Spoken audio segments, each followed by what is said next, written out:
Hello students, पिछले class में हम लोगों ने पढ़ा था फ्रिंज, ब्राइट फ्रिंज और डार्क फ्रिंज का पोजीशन निकालना है कि ब्राइट फ्रिंज स्क्रीन पर कहाँ कहाँ बन रहे हैं और डार्क फ्रिंज स्क्रीन पर कहाँ कहाँ बन रहे हैं, उनका पोजीशन निकालना हमने बताया था। उसमें हमने बताया था कि ब्राइट फ्रिंज का पोजीशन का हम जनरल फॉर्म में लिखा था yn is equal to n D lambda by d. हमने लिखा था yn is equal to n D lambda by small d. यह nth फ्रिंज का पोजीशन था। y डिस्टेंस है कहां से, तो मीन पोजीशन से, अर्थात सेंट्रल पोजीशन से, सेंट्रल पर्दे के सेंट्रल पोजीशन से nth फ्रिंज की दूरी थी yn, इसलिए yn लिखा n D lambda by small d. Small n के जगह पर हम 0, 1, 2, 3, 4, 5 दे सकते हैं और इस तरह से हम सेंट्रल विड्थ, सेंट्रल मैक्सिमा कहाँ बनता है, फर्स्ट मैक्सिमा कहाँ बनता है, nth मैक्सिमा कहाँ बनता है, यह हमने मालूम किया था। ठीक उसी प्रकार हम मालूम किए थे कि n+1th डार्क फ्रिंज कहाँ बनता है। तो n+1th डार्क फ्रिंज जो बनता है वह yn बराबर है 2n+1 into D lambda by 2d। nth कहाँ बनता है, तो nth के लिए हमने लिखा था yn-1 बराबर है 2n-1 into D lambda by 2d। तो इस तरह से हम position of maxima and position of minima हम लोगों ने निकाला था। आज मैं बता रहा हूँ फ्रिंज विड्थ के विषय में कि फ्रिंज जो बनता है उस फ्रिंज का विड्थ क्या होगा। तो फ्रिंज विड्थ को हम कैसे कैलकुलेट करते हैं। फ्रिंज विड्थ को कैलकुलेट करने के लिए हम दो सक्सेसिव डार्क फ्रिंज का पोजीशन को घटा देते हैं। The difference in position of two successive dark fringes gives the fringe width of bright fringe। Bright fringe का फ्रिंज विड्थ कहाँ होगा, एक डार्क मान लो यहाँ है, दूसरा डार्क यहाँ है, एक डार्क यहाँ है, मान लो एक डार्क यहाँ है, तो दोनों के बीच का जो पोजीशन होगा वह ब्राइट होगा।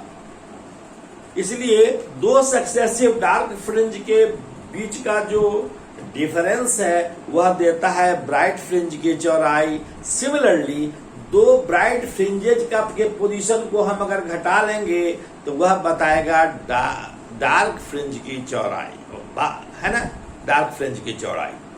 तो इस तरह से ब्राइट फ्रिंज और डार्क फ्रिंज की चौड़ाई हम विड्थ हम मालूम कर सकते हैं। इसी को मैं लिख रहा हूं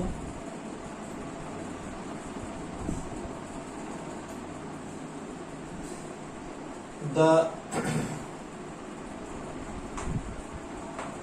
two successive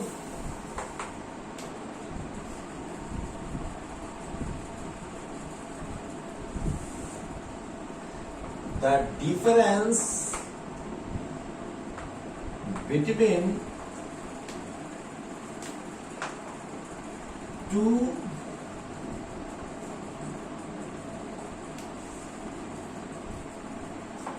between the positions of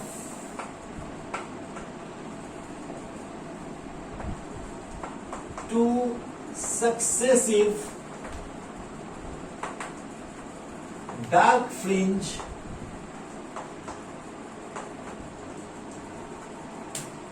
gives the width of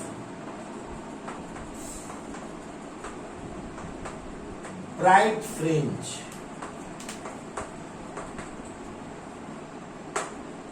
यानी ब्राइट फ्रिंज का विड्थ होगा, इसलिए विड्थ ऑफ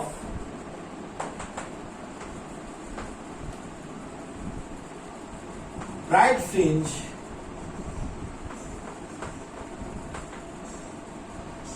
दो सक्सेसिव कोई भी ले सकते हैं, दूसरा और पहला ले सकते हैं, तीसरा और दूसरा ले सकते हैं, yn और yn-1 पोजीशन ले सकते हैं।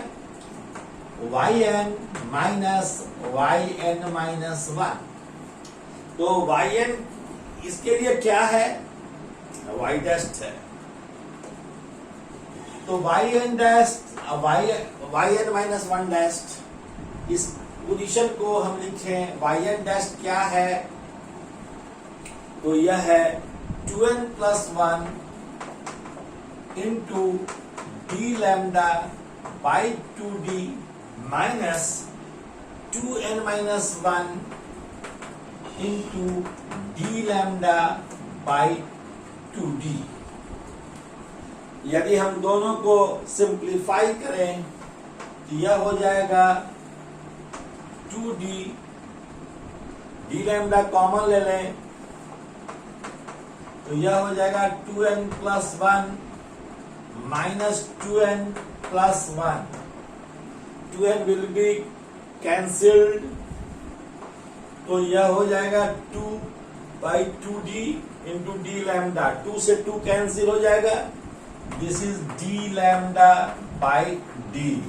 इसको हम बीटा से इंडिकेट करते हैं, इसलिए बीटा बराबर हो जाएगा डी लैम्डा बाई डी। यह है ब्राइट फ्रिंज की चौड़ाई। सिमिलरली दो सक्सेसिव ब्राइट फ्रिंज के बीच के पोजीशन का जो अंतर होगा उस अंतर को हम कहेंगे डार्क फ्रिंज का विड्थ। तो लिखते हैं similarly the difference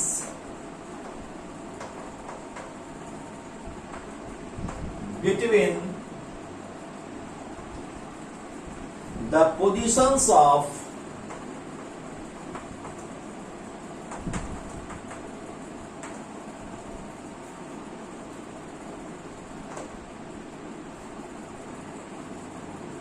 two successive dark fringe, two successive bright fringe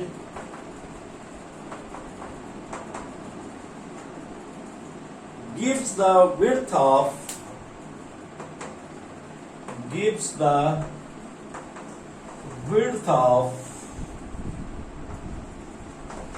dark fringe।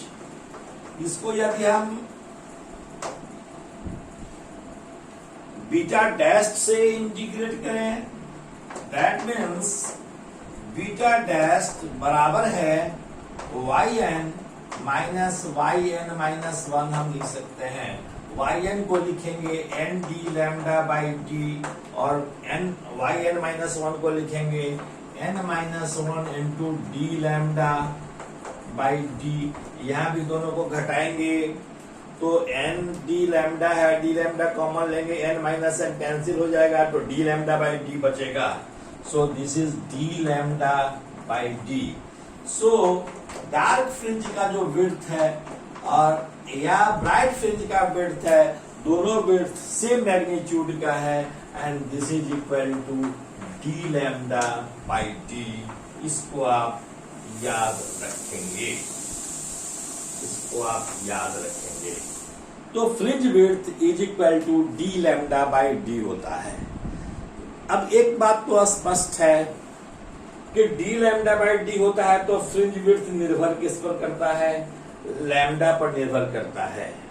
यदि हम मोनोक्रोमैटिक लाइट का इस्तेमाल करते हैं, यूज करते हैं, तो अगर हम same Young's double slit experiment में रेड कलर का इस्तेमाल करते हैं और फिर ब्लू कलर का इस्तेमाल करते हैं तो फ्रिंज विड्थ किसका बड़ा होगा, दोनों के बीच कंपेयर करेंगे। तो यदि हम सभी वैल्यू को कांस्टेंट रखें, कैपिटल डी स्मॉल डी को कांस्टेंट रखते हुए केवल लाइट का कलर बदलें, तब क्या होगा, वेवलेंथ का रेड का वेवलेंथ मैक्सिमम है विजिबल लाइट में, तो लेंथ रेड कलर का वेवलेंथ मैक्सिमम है, इसलिए फ्रिंज विड्थ किसका ज्यादा होगा, फ्रिंज विड्थ जो होगा रेड कलर के लिए ज्यादा होगा, जबकि ब्राइट के लिए है ना रेड कलर के लिए ज्यादा होगा। जबकि हम वायलेट का इस्तेमाल करें या ब्लू का इस्तेमाल करें तो लिस्ट फ्रिंज विड्थ होगा, फ्रिंज विड्थ कम से कम होगा। पहली बात। दूसरी बात, फ्रिंज विड्थ किस पर निर्भर कर रहा है?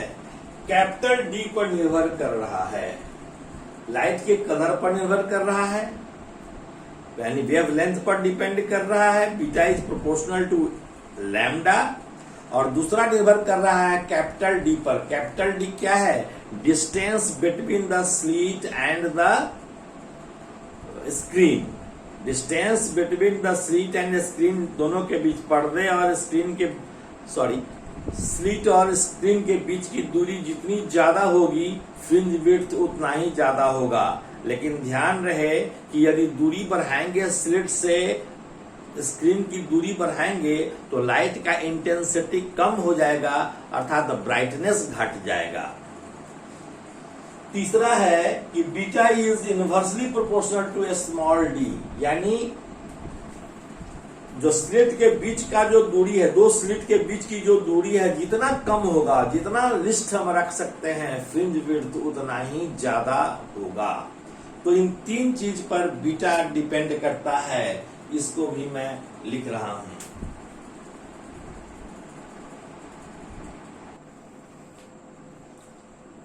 तो मैंने लिखा beta is equal to beta dash into D lambda by d, अर्थात ब्राइट फ्रिंज का फ्रिंज विड्थ बराबर है डार्क फ्रिंज का फ्रिंज विड्थ। दोनों का फ्रिंज विड्थ बराबर है। और फ्रिंज विड्थ किस किस पर निर्भर करता है? ऑब्वियसली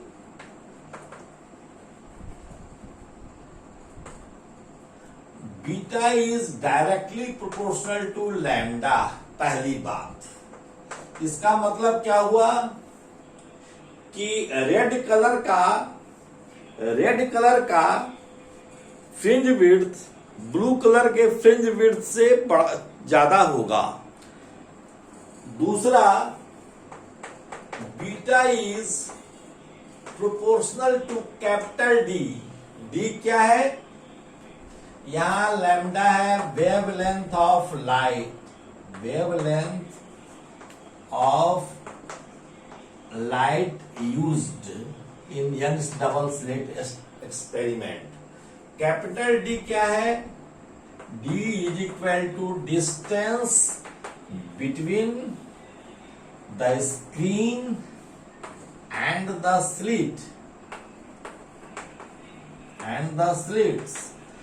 स्क्रीन और स्लिट्स के बीच की दूरी जितनी ज्यादा होगी, फ्रिंज विड्थ उतना ही ज्यादा होगा। लेकिन ध्यान रहे कि जब हम ज्यादा दूरी पर रख देंगे तो ब्राइटनेस घट जाएगा। इसलिए यंग्स डबल स्लिट एक्सपेरिमेंट जब करते हैं तो डी जो कैपिटल डी जो रखा जाता है वह मॉडरेट रखा जाता है, न बहुत ज्यादा न बहुत कम। तो मॉडरेट रखने से क्या होता है कि ब्राइटनेस भी बना रहे, साथ साथ फ्रिंज विड्थ भी ज्यादा रहे। और तीसरा कि beta is inversely proportional to d, जहां डी क्या है? Small d, where small d is equal to distance between the slits. Distance between the slits, दोनों, आपको मैंने पहले भी कहा था कि स्लिट्स के बीच का जो डिस्टेंस रखा जाता है वह बहुत कम रखा जाता है मिलीमीटर में। 1 मिलीमीटर, 2 मिलीमीटर, 1.5 मिलीमीटर की दूरी पर रखा जाता है। स्लिट के बीच की दूरी होती है। तो स्लिट के बीच की दूरी जितनी कम होगी, फ्रिंज विड्थ उतना ही ज्यादा होगा। इस चीज को आप ध्यान में रखेंगे। एक बात और ध्यान में रखेंगे कि सपोज कीजिए कि यदि यंग्स डबल स्लिट एक्सपेरिमेंट किसी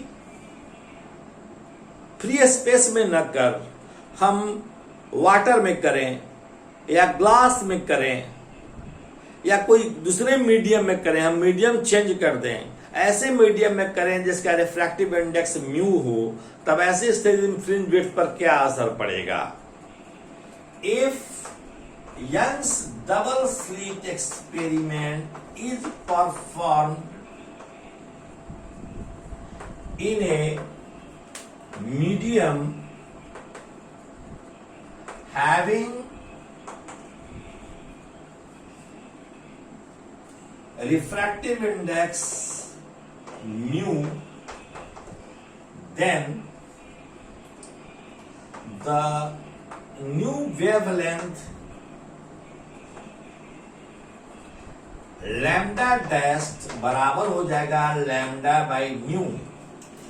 इसलिए बीटा बराबर हम लिखते हैं डी लैम्डा बाई डी, तो यह क्या हो जाएगा D lambda by new by d, अर्थात डी लैम्डा बाई डी क्या है बीटा है, so beta by new. Fringe width घट जाएगा, म्यू का वैल्यू 1 से बड़ा होगा क्योंकि फ्री स्पेस के लिए या हवा के लिए 1 है म्यू का वैल्यू, तो कोई दूसरा मीडियम होगा, ऐसे स्थिति में म्यू का वैल्यू 1 से बड़ा होगा और 1 से बड़ा होने के कारण बीटा का वैल्यू घट जाएगा। बीटा इन मीडियम जो होगा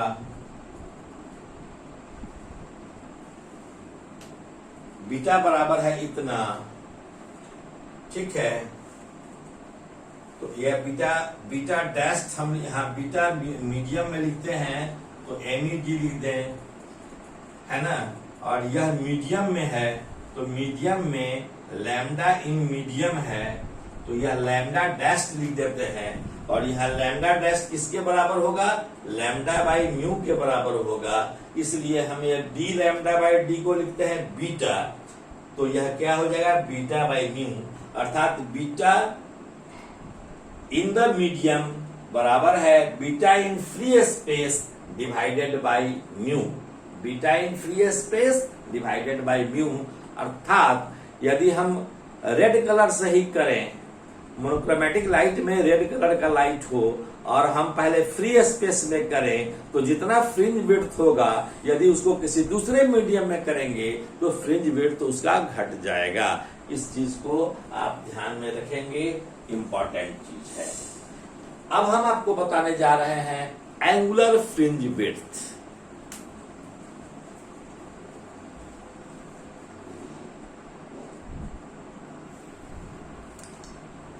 मैं अगला टॉपिक जो पढ़ा रहा हूं यह एंगुलर फ्रिंज विड्थ है। एंगुलर फ्रिंज विड्थ अब यहाँ पर्दे पर देखिए, यह ब्राइट फ्रिंज है, यह डार्क है, फिर ब्राइट है, यह डार्क है, फिर ब्राइट है, यह डार्क है। इस तरह से ब्राइट और डार्क फ्रिंजेस अल्टरनेटली हम देख रहे हैं।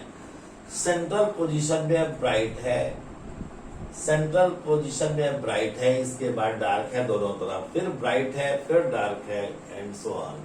इसको हम दिखाए हैं यहाँ ग्राफिकली, यह ब्राइट दिखा रहे हैं। सबका फ्रिंज विड्थ बराबर है, डार्क का जितना बड़ा है उतना ही ब्राइट का है, फिर ब्राइट का जितना है उतना ही डार्क का है। तो ब्राइट फ्रिंज और डार्क फ्रिंज का विड्थ बराबर है। तो एंगुलर विड्थ का मतलब क्या हुआ कि फ्रिंज का विड्थ चाहे ब्राइट फ्रिंज हो या डार्क फ्रिंज हो, यह स्लिट पर जितना एंगल बनाता है तो उसी एंगल को हम कहते हैं एंगुलर विड्थ, ठीक है। तो स्लिट पर जितना एंगल बनाएगा कोई ब्राइट फ्रिंज या डार्क फ्रिंज तो उसको हम कहेंगे एंगुलर विड्थ। हम फिगर में स्लिट पर न दिखाकर दोनों स्लिट के बीच में सेंट्रल पोजीशन पर दिखा रहे हैं, क्योंकि हम यह मानकर चल रहे हैं कि S1 और S2 की जो चौड़ाई है, विड्थ जो है W1 और W2 माना जाए यह चौड़ाई, तो W अगर चौड़ाई है तो यह दोनों के बीच की जो दूरी है बहुत ही कम है। S1 और S2 के बीच की दूरी इतना कम है, नेग्लिजिबली स्मॉल है इस डिस्टेंस के रिस्पेक्ट में, और यह डिस्टेंस D है तो हम इसको भी D मानकर ही चल सकते हैं।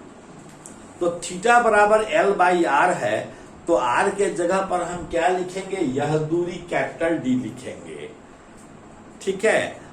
फ्रिंज विड्थ में theta is equal to L by R है, तो L के लिए लिखेंगे बीटा, यानी फ्रिंज विड्थ की चौड़ाई डिवाइडेड बाई यहां से यहां तक की दूरी।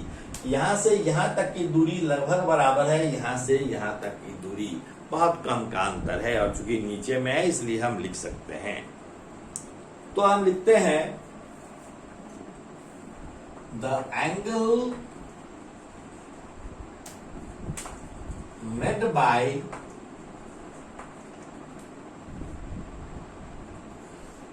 a bright fringe or a dark fringe